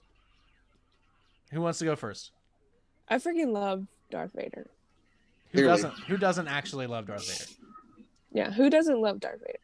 Does Show of hands. any four of us not believe that he deserves? I know somebody who doesn't like Darth Vader. Not, right, well, not somebody. yeah, I mean, Do everybody any knows of someone. You four, Everybody knows somebody like including that. me. I know somebody who doesn't like Darth Vader. Oh, is it your Is wife? it you? The entire planet of Alderaan. Oh, shut the fuck up. They can't like or dislike him. They're dead. They're dead. Get out of here. Oh, I think Chris, more. If we're gonna go that, I'm pretty sure a lot of people don't like him. He's a Chris. villain. Yes. Do you like him or no? Yeah. Yeah. I mean, I like that you can kind of understand his journey, like how do I put this? How he becomes, like, through so much loss and through so much pain, it kind of molds him into being Vader. Yeah, I think we'd all agree that it could have been told better, the first part of that story. But yeah, we understand it. Have I've any got of you, the high ground. It's have over. any of you dipped into, like the extended universe stuff, like the books or anything? The stuff that's been recanonized or the old stuff? No, well, some of it. Some of it has been recanonized. There's a book that I just read. Is that lightsaber making noise? Yes. Can you Sorry, turn it off, Miles please? Thank Miles is playing with it. It's a book I just read about Darth Vader. It was solely about him and his life. And the reason, this might be getting into too much stuff, but you know what? Give me a minute. I have to deal with Miles. All right, well then here Okay. we're not live. We'll take a break then. Okay. And we're back. All right, sorry about that. Had to take a break there for a second. But yeah, we were just talking about Darth Vader, and why we love this character. I believe Jake was speaking. Yeah, so just to real quickly summarize what I was trying to say is that in that book that I read, it made me feel much more sympathetic for him as a villain because it goes into detail about how shitty his suit is for him. Oh yeah, Like He's it's feeling constantly constant like pain. it's just he's in constant absolute terrible pain. But the Emperor, that's the Sith way.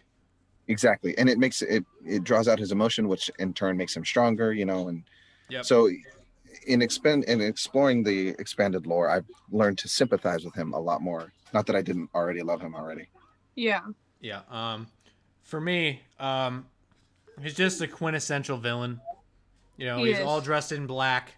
He's very menacing. He's overpoweringly strong. And something that just doesn't fucking happen anymore is he was a villain for more than one damn movie. Yes. He was in 3 movies. And he was in movies before that, and you saw his change. Yes. Like, you saw 100% of him before he was a villain, and then as he was a villain, and perfect villain. He gets a redemption. Absolutely. And he had lasting imprints he had lasting effects in the following movies. At the time he did. And then it didn't really seem that way in the sequels, but kind of just was like, it didn't really matter. You can talk to Disney about that. Sorry. Anyway, he's even done justice in almost every form of media he's ever been in. So like in Star Wars Rebels, he's used very sparingly, which is the sequel show to the Clone Wars, which please watch. Please. Anyone at home and you guys, please watch it. It's so fucking good. Just start from season 2. Season 1 is for kids, and then they really realized where their audience was. Kids. It was. The Clone Wars. The Clone Wars was an animated show that was made for kids. Season 1 is very childish. Jake, your mic's still muted. Okay, all right. But from season 2 on, they realized where their audience was, and season 2 of the Clone Wars on is it's very good. It's really, really, really good. I finished it in like a month. I watched it every single day. It kept me up way too late at night watching it. Also, Star Wars Rebels, also very good. Vader in that from time to time, used very sparingly though. But the absence of seeing that character growth between episode 2 to 3, or that character change, I wouldn't say growing into Vader is growth, but that change from Anakin to Vader is told so much better through the Clone Wars, because it's everything from episode 2 up into literally the last season takes place during episode 3. Oh wow. I didn't know that. And if you like The Mandalorian, please watch it. Please watch it. There are characters in the Clone Wars and in Star Wars Rebels that are going to be in Mandalorian season 2. Please watch it. Is the child gonna be? No, the child was not in Rebels. Could have been. I like the child. I'm sure everyone likes Baby Everybody Yoda, loves the child. God. I swear they're trying to slap his face on literally anything right now. Yeah, absolutely. Yes. Like the Mandalorian Monopoly. Yeah. Please. But anyway, I don't think there's really anything more that we can say about Darth Vader that hasn't been said before. Right. Quintessential villain. Absolutely amazing. It's just a perfect example of what happens when everything is knocked out of the park. Design, voice, lines, everything. Backstory. The power scale, backstory, the lore, everything. So amazing and great, which unfortunately the old movies haven't aged in a way that really, really, really showcases his power. If you want to know and understand the power of Darth Vader, just to get a taste of it, just watch the last fucking scene in Star Wars in Rogue One. Oh my God. That's one of the greatest cinematic moments in Star Wars history in that movie. Yeah, it is. Holy shit. Thinking about it, dude, just gives me chills. I love it. And the ending scene from Star Wars Fallen Order, great. Spoiler alert, sorry. Go for it, Chris. I like how in the original Star Wars movies, it was probably shocking to people to see him kill his own man. Like, you fucking disappoint me, you piece of shit. Choke him out. Yep. And it just shows that he's ruthless. Absolutely. And that really might have been shocking. I don't know. I wasn't alive in the 70s, but Yeah, think I it's would recent. say, I mean, as far as I know from what I've heard, George Lucas did model the Empire after the Nazis, obviously loosely, but because I mean, if you look at their garb and stuff that they wear on the ship, Stormtroopers. yeah, like not necessarily the stormtroopers, but like the officers, they have the gray, that flat gray suit, which is that was the Nazis' garb was like mostly gray and tan, based on where they were, but. Sorry, I dropped my pen. Um, but yeah. So I guess if anybody else wants to wax poetic about Darth Vader for a minute, go ahead. No? All right. Well, we're gonna move on to at least I know probably me and Jake's favorite character in existence, um, the Joker. He needs no real introduction, but if you don't know who it is, he's a Batman villain, featured in many Batman comic books, movies, and such. Your mic's still muted, Jake. I saw you try to speak there. I'll let Jake take it away first, because he'll probably say pretty much everything I want to say. So if I'm gonna start with the Joker, well, starting with off on the Joker, like there's only ever been one iteration of the Joker that I've been like, I was gonna say exactly the same thing. Only one. There's only been one that wasn't good. I don't know if I even. Well, And maybe two if you want to get an animated stuff. The Joker that was With like the crazy and dreadlocks? had, yeah, that was weird. From the Batman, the show. Yeah, Yeah. it's not that I didn't like him. He It was was just just weird. Yeah, he had But like yeah. if you, the reason I think the Joker is so well is because is such a perfect villain, because if you look at Batman and you look at the Joker, they're two sides of the same coin. Yes, they're the They are antithesis of each other. exactly. And like I said, outside of literally one or two iterations, there's been consistency through actors, through, granted, there have been stylistic changes and character, just like Which morality, character I'll changes. say that I'm all for those, because I never want to see the exact same character unless it's portrayed by the same person or in the same universe. I don't want to see the same version of that character over and over again.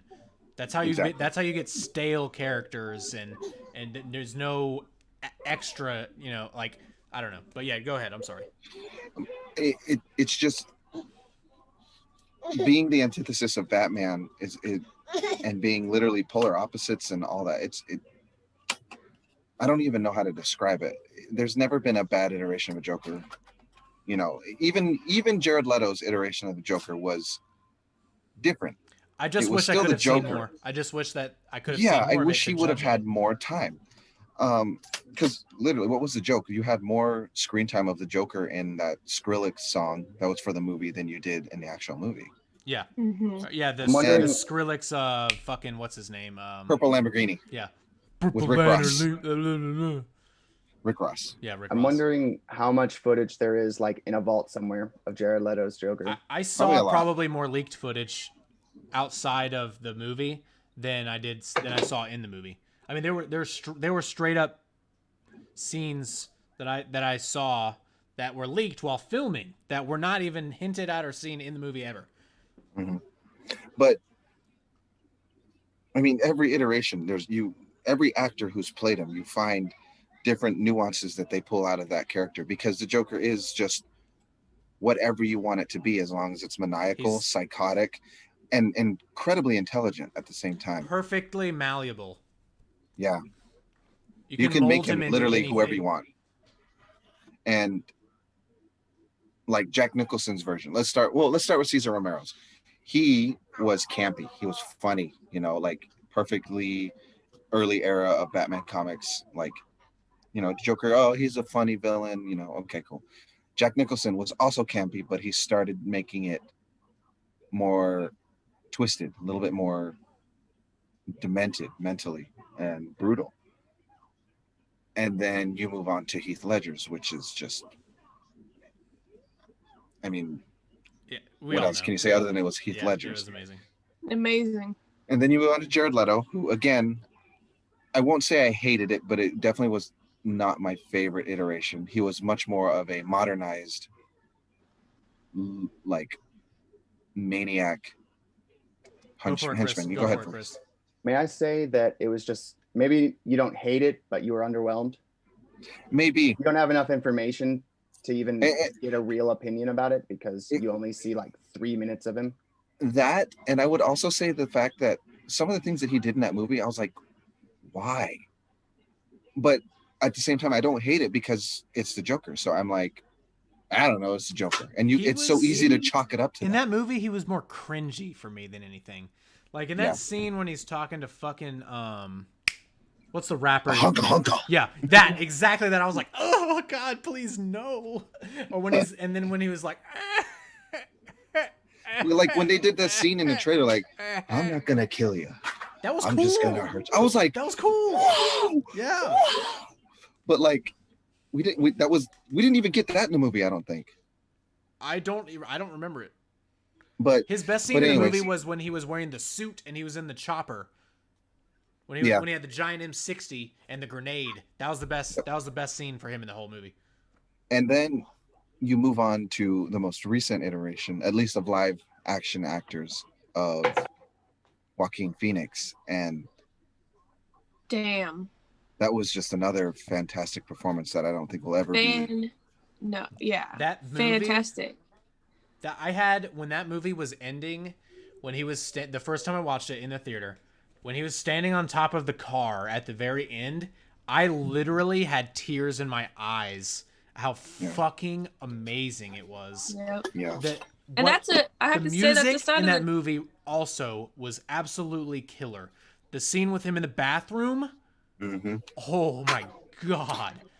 Chilling. And then absolutely Cheyenne, chilling. go ahead. I have something to say, but Cheyenne. Go ahead, Cheyenne. I'm sorry. Oh, I was just gonna say that's a side of the Joker you don't really get to see that often. You really got into his psyche in the Joker film, versus like you kind of just see him from Batman's point of view as a bad guy. You know, he has a lot more depth of character than you realize. Yeah. What I was gonna say is that it speaks to the credit of the character for them to make a movie solely based off of him and have an actor portray him so well that he wins literally Best Actor in the Oscars. Go.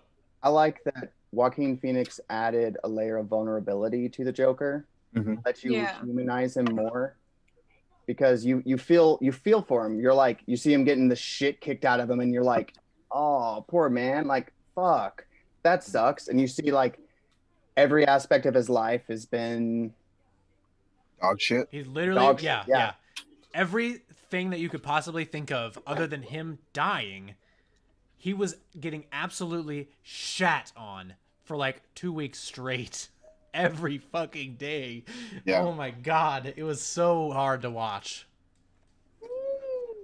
No, dude. The only thing that I find that I remember hearing that people were upset about, other than people that said they didn't like the movie, because that movie is it leans so hard that it can be pretty polarizing or controversial. Like it leans so hard into some of that stuff, like especially the mental health stuff and all that. Yeah. Which is very meta, by the way, for a movie that takes place in seemingly the 80s. It also was only the second iteration, I believe, of any kind of real, tangible, quote-unquote, origin story for the Joker. The only other one that exists is the Red Hood origin story. Yep. And which they kind of stole a little bit from, too. A little bit, yes. But I liked, like, I think it speaks to the character where you can build an entire hour 45-minute long movie around a villain that doesn't even have the protagonist in it or mentioned, or it doesn't even exist at the time of this movie. It's like Thanos, like I was saying with Thanos, like it wasn't the bad guy was the protagonist. Yeah. So, but like it solely existed in this movie though, without Batman even existing. And then we haven't even talked about Mark Hamill, the greatest Joker ever.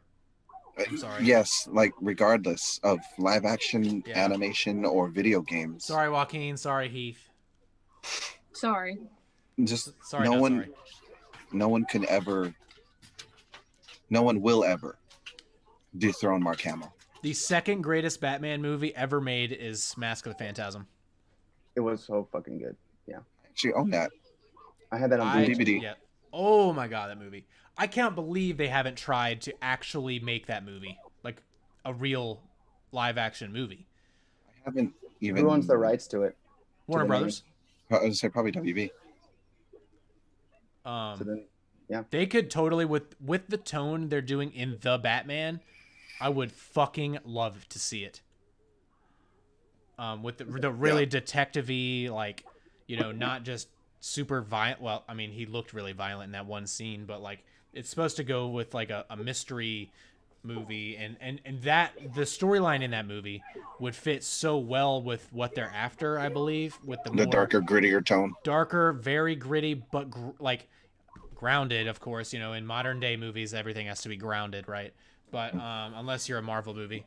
But the tone I think that they're going for in that, where they're making it more of a detective movie and a whodunit kind of, like, you know, connect all the dots kind of Batman movie, where in like the Mask of the Phantasm has the Joker in it. It has a villain that's never a antagonist.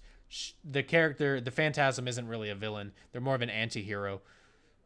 But it's, I can't believe that character has never ever been in anything else ever Batman related. Only that movie. It was never a comic book. It was just a movie, an animated movie, and that's it. I'll have to watch it. I have it. It's sitting on my shelf right now. I've never seen it. I just sent you guys a retrospective about the character of the Joker, which is what I watched to originally spin off this this topic that I have, where we're talking about villains. It's a 45-minute documentary on the history and the characterization of the Joker character. It's all narrated by Kevin Conroy, by the way, greatest Batman voice actor ever. But yeah. I guess we could all wax poetic about the Joker for the next 5 hours, but is there anything else we want to say about it? No, nothing that hasn't been said already before. Okay. All right. Well, I do want to just mention one more time, if in the comments of the YouTube video or anything, you know, you can add us on Twitter. Tweet us. If you guys have any other villains you want us to do in a future episode for something like this, you know, we're more than willing to. Leave slasher and monster movie villains out. We're gonna do that for a Halloween special this year, in a couple weeks. So keep your eyes out for that, or keep your eyes out. Jesus Christ, keep your eyes. You peeled. can still tweet us your slasher and horror film monsters and stuff. Know. We would rather have villains versus monsters or slasher horror. Yeah, I agree. But if you really are passionate about your slasher horror, please send them. And if I haven't seen them, I'll watch them. But I've pretty much seen them all. All right. Well, while we're still talking about Halloween specials, we're gonna have our wrap-up segment here. We are gonna talk about our favorite and least favorite Halloween candies. Oh. All right. So, who wants to start us off on some Halloween candy that you love? Ooh, Cheyenne, go. Milky Way. Milky Way. Ooh, yeah, that's a good one. Really? It's a Snickers without the nuts. It makes it good. And no, it has. Does Snickers have caramel? Yeah. No, yeah. The Snickers also has that shit from Three Musketeers also. Yeah, the nougat. Yeah, whatever. Well, I like Milky Jake, Ways. I can't have peanuts. Oh. Yeah, Jake, you piece of shit. Excuse me. Sorry. I mean, I like Snickers. Don't get me wrong. I have eaten Snickers before, but I would much rather just have a Milky Way. My favorite. All right, Chris, go. I think I already know what you're. Not Crisco, but Chris, go. I think I know what you're gonna say, but my favorite or my least favorite? Your favorite first. Favorite. Okay, my favorite probably would be M&M's. Oh, all right. It's a generic. I know it's basic. I thought you were gonna say Kit Kat as your favorite Halloween candy. I overdid that shit. Okay, all right, fair enough. Like that's like me with Sour Patch Kids. Now I can't do it anymore. and Mountain Dew. Yeah. All right, Jake, So I'm gonna be controversial. go for it. This is not my favorite, so this is not my pick. But I will say that I love candy corn, and all you people who hate on candy corn, fuck you guys. No, we're gonna I talk do about that love in a candy minute. corn. Oh no, God, But it's so my favorite fucking candy, bad. my favorite candy, Halloween candy is Smarties. That's very that came out of left field for me. Holy shit. Those are my favorite candies in the world. I love going to Cracker Barrel where I can buy the Smarties that are like the size of a. Like Is that because you silver do dollar. you snort them? No, I put them in my mouth, and my sometimes I chew them. Hey, kids at Buddy. home, do not snort Smarties. Yeah, Jesus Smarties Lord. make great First suppositories. of all, I hope, Oh my I God. hope this podcast has a mature rating on it, but you Oh can't my tell me God. you didn't do that as a I kid. never did. I'm not a fucking I idiot. never did that. Why the No, fuck would I do that? You want to know what I snorted? You know what we snorted in middle school? It was not this exact stuff, but it was the lime salt that you would pour in beers and stuff. We would snort that in school. What the fuck? I didn't do that. What? And then Snorted one time, Smarties. Hey, dude, one time I let me one guess. time- First, when you first cut up a lemon, were you like, wow, you know what? I should drip this in my eyeball. no, You no. should do that. You should go ahead and do that too while you're at it. One time I also snorted crushed up Fruity Pebbles, and that was the worst mistake of my life because my No nose shit. smelled like vomit for the rest of the day. Ugh, Oh, that shit. sounds awful. I've never No snorted shit. anything. My whole But life. yes, Smarties are my favorite candies. I love them. Oh my god. I could eat them for days. All right. Well, my I had no favorite idea. candy is a Twix bar. Ah. Yeah, Twix are good. I don't know. I don't know if I like left or right better, but you know, just whatever. Ooh, that's a controversy So, right there. You can't pick a side. No, I can't. I like both because I eat both of them. He's a Or moderate. middle. Yeah, I'm a moderate. You heard it here first. Oh, God. All right. So, any other notable? Well, what I'll say. That's my favorite candy. What is your favorite? What is the best kind of Halloween candy to get when you're trick or treating or for Halloween? Fucking Full nerds, size. Well, I was about to say dude, full Nerds size. Ropes. Oh my god, dude, I remember that. Yeah, full size candy bars, absolutely, 100%. Nerd ropes? Chocolate. You've never had a anything- Nerds rope? I don't like Never Nerds had a rope. Nerds rope. Oh my god. No, I've had them. I don't like them. Oh, that's like- Oh, you- fucking. Oh, It's can't okay. believe You're, you not, don't like. you're allowed to Who do This doesn't guy's like like Nerds fucking candy ropes? corn, doesn't like Nerds ropes. Fuck out of here. I love candy corn. It's so good. I like candy corn, but I also like Nerds ropes because I'm not a degenerate. You know what else Dan, I did like you know that you people fucked don't? up when Cheyenne's calling you names? You know what else I like that a lot of people don't? Dick? No, a lot of people like dick. I like Twizzlers. I love Twizzlers too. I like I love strawberry Twizzlers. ones. You know, I I you prefer can- like Twizzlers, you know but what not one the of my favorite twisty, things to peely do? ones. I That's don't red like wine. the No, peely the ones. regular ones. Yes. I'm You know gonna you go can ahead and bite start both it off. ends. Oh. That's my least favorite Licorice. candy. Twizzlers. Oh, god damn They're it. nasty. No. One of my favorite things to do. You know you can bite off both ends and use it as a straw, right? Hell yeah, I've been doing that since I was a kid. Yeah. Yes. You drink so many sodas that way. Yes. That's red vines. disgusting. You're disgusting. Shut up. Oh my god. All right. So what's the worst thing to get when you're trick or treating for Halloween? Apples. Apples. No. I got My a grandmother Apples can be says good. licorice. Apples can be good. The worst thing ever is a bag of fucking pretzels. Oh my Oh, I remember. god. Or the popcorn. I hated I getting can the do popcorn. I like popcorn.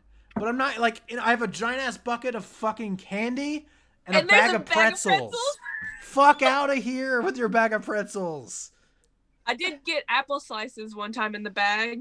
Okay, well, like homemade Bag apple apple slices with slices. like caramel on it or something. Oh hell yeah, I've gotten that before. But jeez, dude, I don't like the Pretzels. popcorn balls. popcorn balls. They're so hard to Ugh. bite. Yeah, Yeah, it what's the hurts. I'm point like, of ah. I didn't like the popcorn stuff. Some people just gave out bags of popcorn. Some people gave out like pre-popped popcorn things, and then Yeah. those popcorn balls, and I didn't like any of those. All right, what's Cheyenne? What's your least favorite thing? What's the worst thing to get? Twizzlers. Twizzlers. Yeah, well, whatever. Your opinion doesn't matter. Licorice. It doesn't matter. Your opinion Licorice doesn't in general. matter. It doesn't have to Your be. opinion It doesn't doesn't matter. have to be Chris. Twizzlers. Black licorice is the nastiest. That is the shit. nastiest thing on the face of the planet, by the way. disgusting. Black licorice. Right. If you Black like black licorice. jelly beans or black licorice, I'm not. Close. Obviously, I'm just Wow. Okay. Wow. Okay. Maybe not. Maybe. do that. But Don't actually do that. But it's But bad. black licorice is closely followed by those Necco wafers I don't even. that look like Smarties, but they're not Smarties. Yeah. They're disgusting. I've never had a Necco wafer. I don't even know Look what 'em that up. is. Is that a I'll- Kakro wafer? No, not that kind of Necco. Anyway, Chris, go. I'm torn between two, honestly. Go for it. I Both of really, them, really fucking hate lemon heads. then. I hate those. I fucking love things. lemon heads. Those are disgusting. They're And so good. They tingle in the back of your. That's called a cramp. Those suck. I don't You know. like having what jaw they're cramps? called. I can just describe them. They come in like a little tube, and they're colored. They're basically like knockoff M&Ms. Sixlets. Those things fucking suck. I love sixlets. I've never had a I don't know if that's six-leg. what he's And talking it's about. I've It- never it's even like heard an of that. M&M. It's in a ball. It's a ball shaped Oh, M&M. okay, yeah. And when you bite it, it's like Harder than shit. Oh. no, it's like this powdery shit chocolate that's like fake as fuck. Yeah, I don't know. I don't know what you're talking about. I think I've had those. Those are hard to bite down on. Because they're perfectly round. I like a lot of the controversial candies. Now that I think about it, I love almond joys.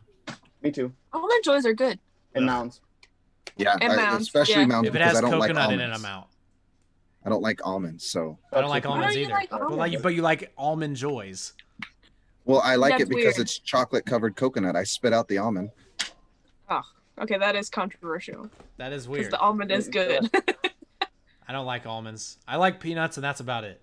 In terms of nuts. I like almonds. You like penis? Yes. I mean, I can't have a lot of nuts, but I like almonds. Oh, whatever. All right. Well, that is the end. Wait, I didn't get to say my least favorite. Yeah, I want to know. Did you not? No, I didn't. All right, Jake. What's your least favorite then? Those stupid little candies. They're no name brand, and they're wrapped in a wrapper that's a strawberry. Oh yeah, those are disgusting. Fuck Wait. those. They're like old lady Oh. candy. Old lady candy. Cheyenne's about to bust out a bag of them. Yeah, you said old lady candy. Those are my least favorite candy. Are you talking about cheese? Yes, I hate those. I'm like, really? Put those in the Really? trash. Oh my god. That's where they I belong. got them at the dollar store. They're good. I try so hard to like barter and trade with them, and nobody wants They're just, them. And I always. they're just strawberry like suckers, basically, in a wrapper. Mm-mm. I- I have to go. My child is stuck. All right, my honorable mention. Tootsie Roll Pops. Okay, yeah. Tootsie Yeah. Pops. Blue That's a good raspberry one. and raspberry baby. So good. Haven't had Oh, one in a while because my teeth will fall Punch out. straws. What'd you say? Those sour punch straws. Sour punch straws? Remember they had those like I these love little- literally every single flavor of those. They have the faces on it like, and it just comes like Is that in. not- is that It's like like it's like. Do you know what razzmatazz is? No. The like strips of like it's jelly gummy candy and it's covered in like a sweet sour sugary kind of coating. Oh, dude, they're so good. Razzmatazz and Sour Punch Kids, those are the bomb. All right. Well, now that we're done offending everyone on Earth, especially people that like black licorice and black jelly beans, it's time to wrap up now because we've gone 2 hours or so, which is surprising. Honestly, I did not think we would be able to milk this one as long as we did. Mm-mm. But all right. So yeah, that's gonna do it for us tonight. Please don't forget to rate and follow us on whatever the podcast app you use, whatever. Please recommend us to at least one person if you liked the show tonight, and follow us on Twitter for any podcast updates at Nerdy as Hell Pod. Like we already said before, we are planning on doing a cool Halloween special, just a podcast. So if you watch the YouTube videos, please go on Spotify or iTunes or whatever. Follow the podcast for that. That one will be fun. So yeah, keep your eyes open for that one. Also, soon, in a couple weeks, we're gonna be doing a extra long Assassin's Creed deep dive. I don't know who will be in Yeah. on that one. Whoever wants to be, you're welcome to join us in terms of, us four or any of our friends or something. But I'm currently replaying through Assassin's Creed Brotherhood. Well, Assassin's Creed 2. I'm thinking about streaming Brotherhood and Revelations and 3 and all that stuff. I'm excited to play through some of them again that I haven't played in a long time. But yeah, so those are some special things we got coming soon. So I guess with that, anybody got anything else they want to remind anybody about or plug real quick?